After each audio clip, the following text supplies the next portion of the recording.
I definitely stand out just because of the fact that I'm a part of something that I kind of sort of dreamed of doing way back in high school. I came here and I'm fulfilling a dream of mine. I think every student has the opportunity to stand out. It just depends on how they want to do it. I think by belonging, you kind of do stand out in your own way. Each student has their own journey and their own path.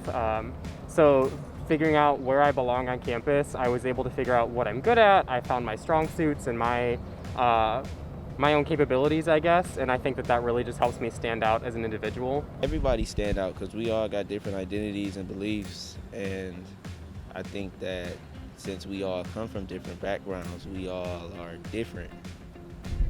I think that there's just like a lot of different people represented here, and I think that